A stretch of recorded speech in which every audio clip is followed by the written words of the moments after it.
yadda ake kashe al'ummar arewa gashi Bauchi ta dauka sauran jihohin arewa da ake zaman lafiya duka ya dauka. Wannan azzalumar gwamnati ta Tinubu ba sa kaunar mu, ba sa kaunar al'ummar arewa. Saboda haka kada mu yi kuskuren sake zaben wannan azzalumar gwamnatin ta Tinubu. Idan kunne ya ci idan muka sake kuskuren sake zaben wannan azzalumar gwamnatin to sai abin da muka gani kama daga tax da kuma kashe-kashe cin da mai arewa take gadara da noma.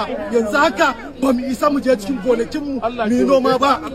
Saboda haka mu kiyaye, mu tabbatar mun tanadi katinmu na zaɓe domin kayar da wannan azzalumar gwamnati.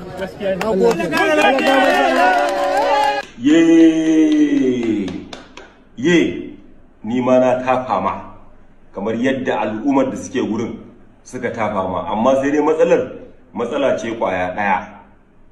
Na so a ce wani jarumi ne ba kai ba, wani jarumi wanda ba a hada da shi an zalunce mu a lokacin Buhari, da wani jarumi ne wanda baya tare da Yahaya Bello, baya tare da sa Abdul Ahmad, tunda ai kai ne vice, Abdul Ahmad shine chairman, kai ne vice na Abdul Ahmad, da ku aka yi tafiyar Yahaya Bello, da ku aka hada duk wani abu da aka yi wa al'umma a gwamnatance mara kyau a lokacin Buhari, ai da ku aka yi ko kuma kai dan APC ne, sannan ka ci kudin APC ita ta ma komai. Yau a baya kana tare da Yahaya Bello, kowa ya sani, duniya ta sani, kungiyar ku ta YBN, kai ba a taba yin kungiya a Kannywood wanda suka mori siyasa irin YBN ba. Kai ne na biyu a YBN, ka ci kudin YBN, ka yi arzikin da baka taba tunani za ka yi a duniya ba a YBN, kuma YBN din nan Yahaya Bello ne. Yahaya Bello jam'iyyar APC yake. Yau ka zauna ka yi nazari, kaga tafiya ta canza, ko ba a yi da ku, sai ka fito da wannan salo. To amma ina mai tabbatar ma da cewa ina so ka sani, mai hankali ne kadai zai fahimci abin da nake magana.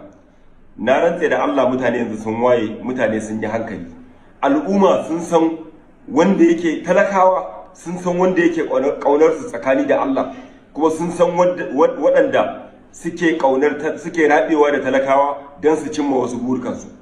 Wallahi tallahi Sadiq, da ana tafiyar siyasa a yanzu da kai, na rantse da Allah ba za ka fito kai wannan bidiyo ba, wallahi na ce ma. So saboda haka mu mun sani, ba za mu ga laifinka ba, tafiya ce ake yi babu kai a ciki, shi yasa ka ɗauko wannan layi. Yes, amma kuma ina mai baka shawara, kaga wannan cin zarafi da cin mutuncin da ka fito kai wa shugaban ƙasa Tinubu, da ka ce mulkin zalunci, mulkin kaza da kaza, wallahi tallahi, wallahi yau idan ba Tinubu ba, mabiyan Tinubu yau suka sa aka kama ka, kuma yanzu sai su Ali Nuhu su fito su ce a wannan namu ne, a sake shi, ko a fara roƙon mutane ana bin manyan 'yan siyasa. Wannan abin da kai, wannan kalamai, wannan zage-zage da kai ta fuskar addini ba daidai ba ne. Abin da yasa na ce ta fuskar addini ba daidai ba ne, gwamnatin baya babu wani zalunci, babu wani cin zarafi, babu wani rashin tsaro wanda a yanzu muke ciki wanda ba a yi shi a gwamnatin baya ba. Wallahi babu wani sabon abu da ake yi a yanzu wanda ba a yi shi a lokacin Buhari ba. Amma a lokacin, tunda kuna tsakiyar cin kuɗi, ba za ka iya fitowa ka ce ba daidai bane ba, sai yanzu ne da ake yi babu ku shine kake iya fitowa.